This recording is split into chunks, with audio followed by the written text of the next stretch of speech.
राम राम, सत श्री अकाल। आपका अपना अमित सिहाग। सम्मानित डवाली हल्का वासियों, विपक्ष में रहते हुए आपका अमित आपकी आवाज बना। हर मुद्दे को मैंने प्रमुखता से उठाने का प्रयास किया।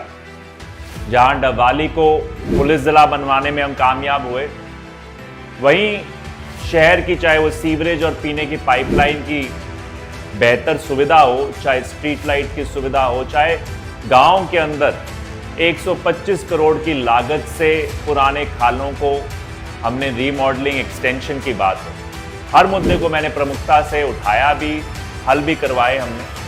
मगर अब समय है कांग्रेस पार्टी की सरकार बनने का, और उसमें डवाली हल्के की एक बड़ी ताकत होगी।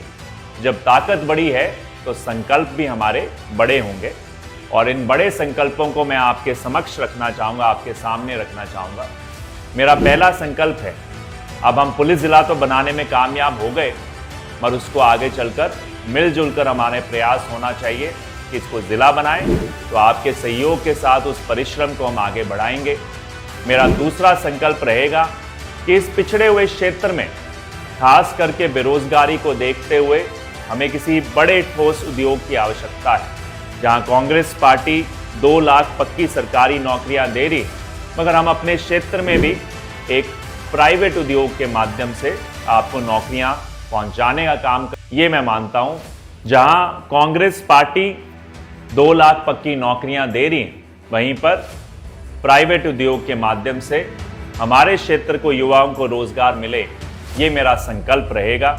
वहीं मेरा तीसरा संकल्प है, जो मेरा नारा था, जवानी बचाओ किसानी बचाओ। जहां जवानी बचाओ को कांग्रेस पार्टी की सरकार नशा मुक्त हरियाणा के माध्यम से पूरा करने का काम करेगी, वहीं किसानी को बचाने के लिए जो सिंचाई की बेहतर सुविधा के लिए डॉक्टर केवी सिंह जी ने और कांग्रेस सरकार में एक बड़े प्रयास किए थे खरीफ चैनल को लाने के लिए, उन प्रयासों को अब संपूर्ण करने का, पूरा करने का समय आ गया है। हर एक गांव तक घग्गर का पानी पहुंचे, नाली का पानी पहुंचे, उस प्रयासों को अंजाम तक पहुंचाने का काम आपका बेटा और भाई अमित सिहाग करेगा। मेरा चौथा संकल्प विशेष करके हमारे युवाओं के लिए है। हमारे यहाँ के युवाओं में खेलकूद की बहुत बड़ी प्रतिभा है, पर उस प्रतिभा को निखारने का काम दुर्भाग्यपूर्ण वर्ष पुरानी सरकारों ने कभी नहीं किया।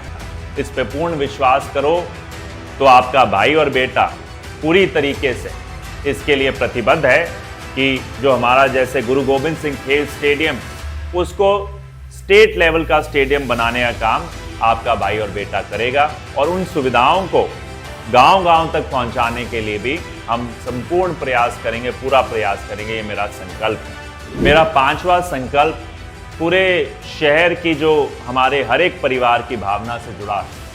हर किसी की एक सोच रही, मांग रही कि जो हमारा अग्निकांड स्मारक है, उसको एक राजकीय स्मारक का दर्जा मिले, और अब आने वाली कांग्रेस सरकार में इसको एक राजकीय स्मारक का दर्जा दिलवाने का काम आपका भाई और बेटा अमित सिहाग करेगा। मेरा छठा संकल्प रहेगा, जो शहर का सौंदर्यकरण करने की है। बहुत सारी सुविधाओं की आवश्यकता है, चाहे वो पार्क्स हों, चाहे दूसरी सुविधाएं हों। किसी ने उस पर ध्यान नहीं दिया सही ढंग से। जब हमारी सरकार होगी, उस पर विशेष ध्यान देने का काम करेंगे। और मेरा 7वां संकल्प है कि यहाँ पर महिला शिक्षा के लिए, गर्ल्स की एजुकेशन के लिए एक ढांचे को और मजबूत किया जाए, और उस ढांचे को मजबूत करने के लिए चाहे वो गर्ल्स कॉलेज की बात हो, चाहे शिक्षा के लिए और संसाधनों की बात हो, और उसके साथ साथ उनको स्किल्स और उसके साथ साथ उनको बेहतर प्रशिक्षण देने की बात, उसको भी पूरा करेंगे, ताकि वह रोजगार खुद अपने स्थापित कर सकें लड़कियां। उनके लिए भी आपका भाई और बेटा प्रतिबद्ध है। तो मैं यही उम्मीद करूंगा कि आप आने वाली सरकार में हिस्सेदारी डालकर इन संकल्पों को पूरा करने के लिए अपने भाई और बेटे अमित सिहाग को दूसरे नंबर वाला बटन दबाकर हाथ के निशान का ताकत देने का काम करेंगे, ताकि उस ताकत के माध्यम से हमारा डबवाली जो है आने वाले समय में नंबर 1 बने। धन्यवाद। जय हिंद।